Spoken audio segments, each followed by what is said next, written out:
মুসলমান ভাইরা আমার, আল্লাহর নবী বলেন, হে উম্মত, আমি একদিন দুনিয়ায় থাকবো না, আমার সাহাবায়ে কিরাম একদিন এই দুনিয়ায় থাকবে না,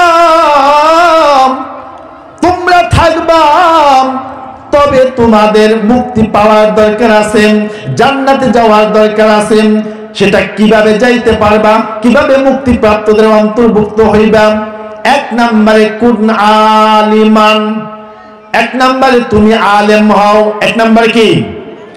আলেম হও। কুন আলিমান, ইন্নামা ইয়াখশাল্লাহা মিন ইবাদিহিল উলামা। এই পৃথিবীর বুকে যত মানুষ আছে রে,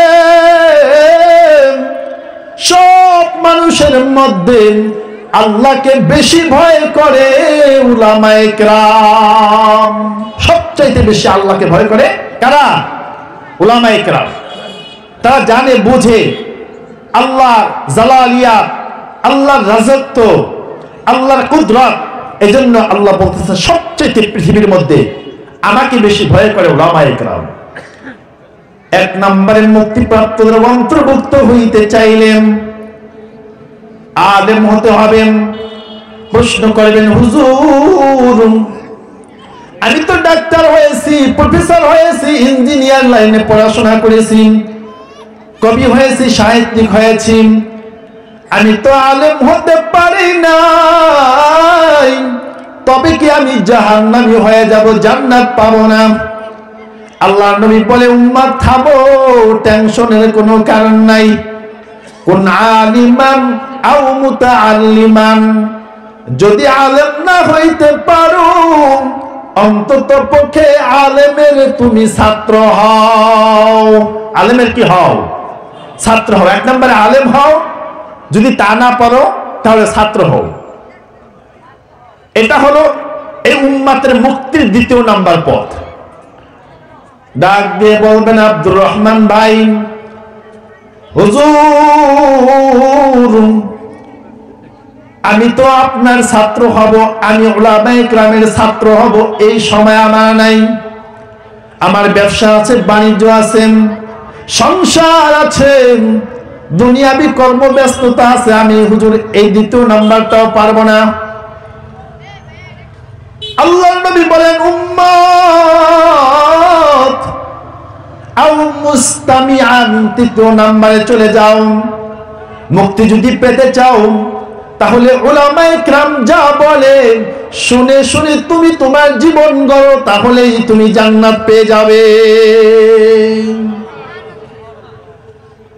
মায়ুস না হো আহলে জমিন আপনি খতা সে, मायूस न हो अहले ज़मीन अपनी खता से, तकदीर बदल जाती है मुद्तर की दुआ से, तकदीर बदल जाती है मुद्तर की दुआ से। এখন একজনের দ্বারা বলবেন, হুজুর আমি আলেম হতে পারি নাই, আলেমের ছাত্র হতে পারি নাই, আমি আপনার বয়ান, আপনার কথার প্রত্যেক শুক্রবার শুনবো, সেই সৌভাগ্য আমার হয় না, আমি এত ব্যস্ত, এত ব্যস্ত। আল্লাহর নবী বলেন, সর্বশেষ তোমার মুক্তির রাস্তা হইল আও মুহিব্বান, তুমি উলামায়ে কেরামদেরকে মুহাব্বত করো। উলামায়ে কেরামদেরকে কি করো? মুহাব্বত করব। মুহাব্বত কিভাবে করব? উলামায়ে কেরাম কি কইলো? চায়ের দোকানে বৈশা বৈশা গীবতের 3 পাতার খাতার লিস্টি বক্তব্য ছেড়ে দিব, তাহলে বুঝি মুহাব্বত হবে? এটাই চলতেছে ভাই, বাস্তবতা এটাই। ভাই আপনিও মানুষ, আমিও মানুষ, আমারও ভুল হতে পারে, আপনারও ভুল হতে পারে। মুসলমান মুসলমানের জন্য আয়না স্বরূপ। আমার ভুল হবে আপনি সংশোধন করাই দিবেন, আপনার ভুল হবে আমি সংশোধন করাই দিব। চায়ের দোকানে গিয়ে করলে আপনারই কি লাভ আর আমারই কি সংশোধন হলো? আপনিও ক্ষতিগ্রস্ত হলেন, আমাকে উপকার করলেন, এতটুকুই। আমাকে কেউ যদি বলতো যে হুজুর আমি আপনার সমালোচনা করি, আমি আপনার বিরুদ্ধে সবসময় লাগিয়ে থাকি, আপনার অপপ্রচারণা ঘটাই, প্রকাশ্যে বললে তারা আমি পেট ভরে নাস্তা করাইতাম। কারণ কি জন্য করতাম? ইমাম আবু হানিফা রাহমাতুল্লাহ আলাইহি ডাক দিয়ে বলেন, এই পৃথিবীর বুকে আমি যদি কারো গীবাত করি তাহলে আমার মায়ের গীবাত আমি করব। লোকজন ডাক দিয়ে বলেন, হুজুর এটা কেমন কথা?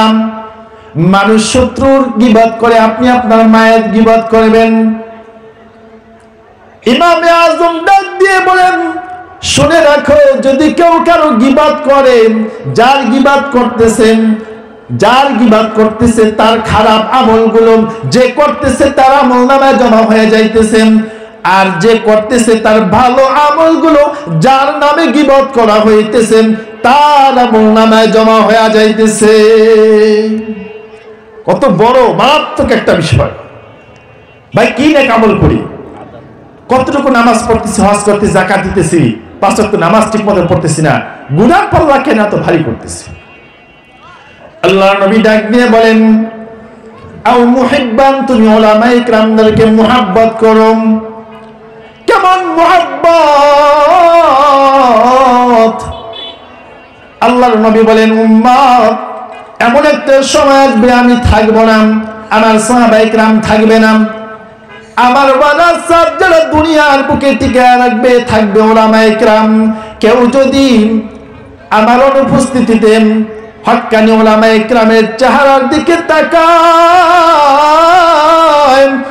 আমার আল্লাহ ওই বান্দার সগীরা গুনাহগুলো অটোভাবে মাফ করে দিবে।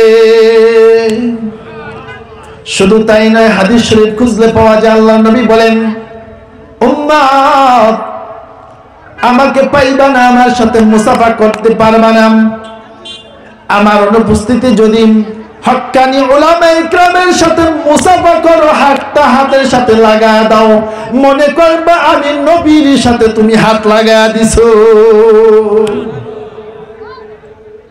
সুলতান মাহমুদ গজনবী রাহমাতুল্লাহি আলাইহি জগদ্বিখ্যাত কুতুবুল আলম, শুধু কুতুবুল আলমই নন, তিনি একজন বাদশাহ ছিলেন।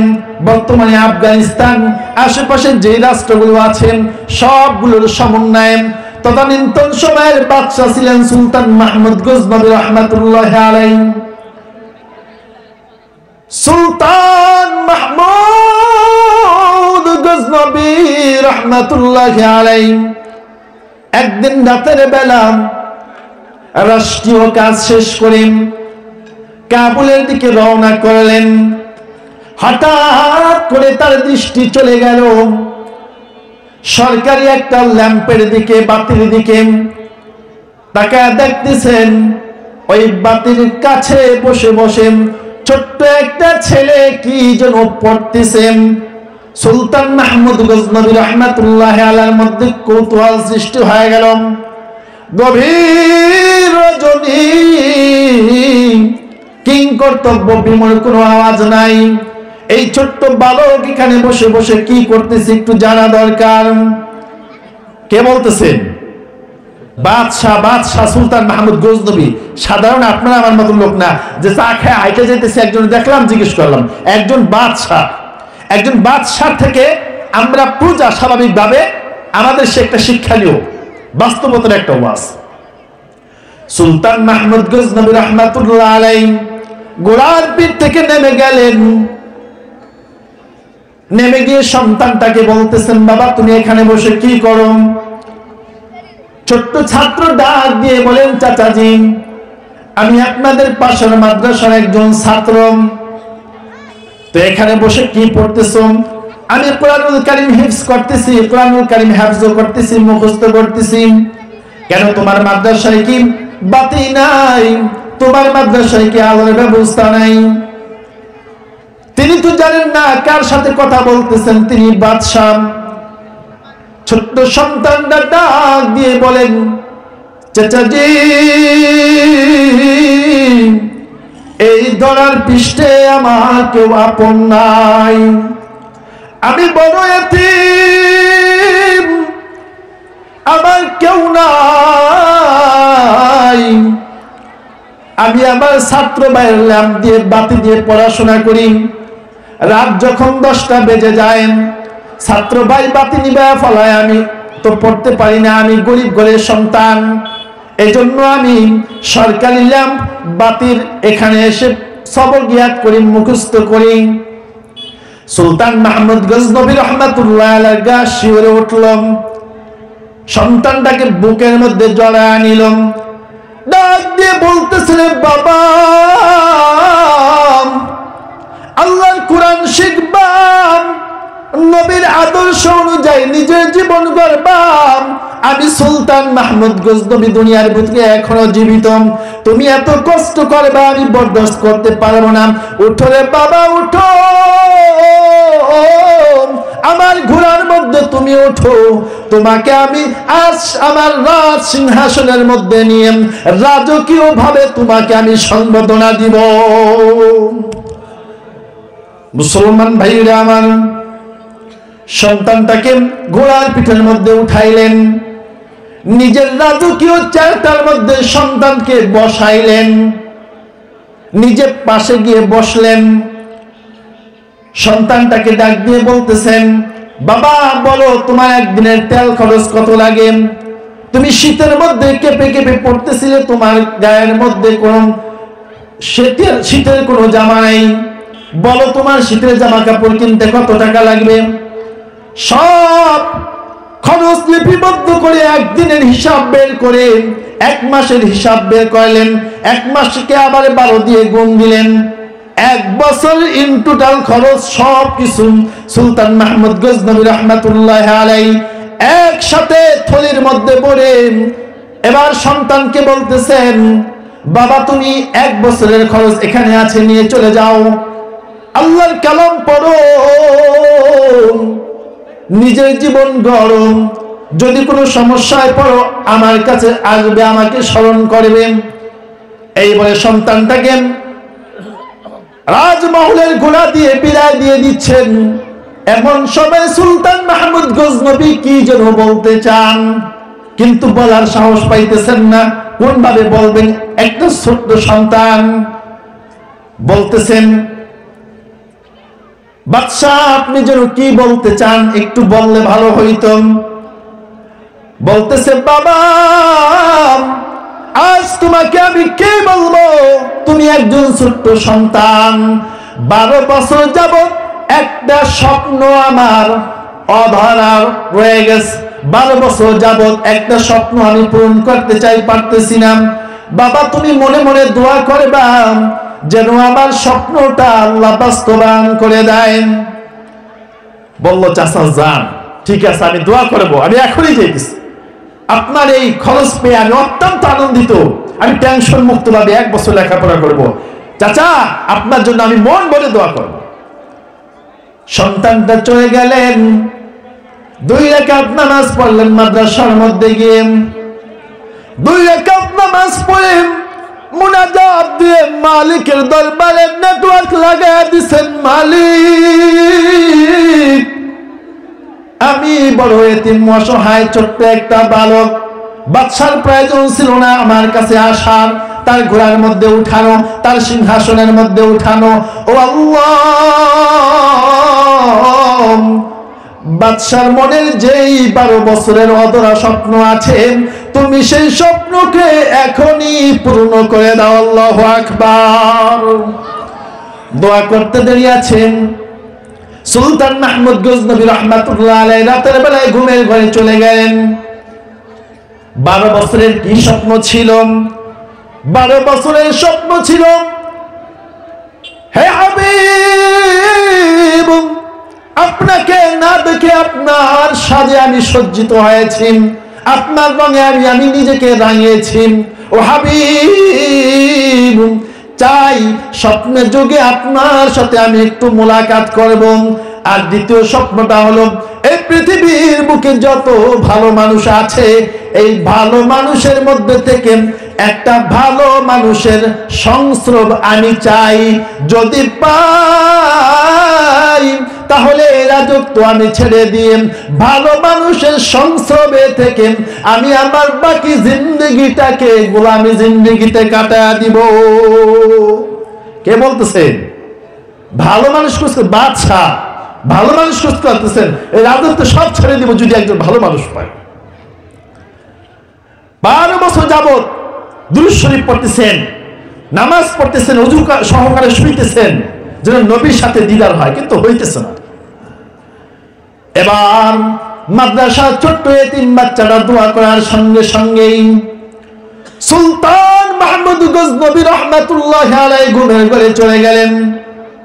ইমদামিনী টাইমে ঘুমের ঘরে চোখটা লাগার সাথে সাথেই মদিনাতুল মুনাওয়ারা থেকে আপনার আমার নবী জনাবে মুহাম্মদুর রাসূলুল্লাহ সাল্লাল্লাহু আলাইহি ওয়াসাল্লাম সুলতান মাহমুদ গজনবীকে স্বপ্নের ঘরে দিদার দিয়ে দিলেন। আল্লাহু আকবার। সুলতান মাহমুদ গজনবী রহমাতুল্লাহি আলাইহি বেকুল হয়ে গেলেন, নবী গো 12 বছর যাবত আপনাকে দেখতে চাই, পারি নাই, হঠাৎ করে কেন আপনি আসলেন, কেন দেখা দিলেন, কারণ বলতে হবে। আমার নবী মুস্কি মুস্কি হাসে, কিছুই বলে না। এবার দ্বিতীয় প্রশ্ন করতেছেন, হুজুর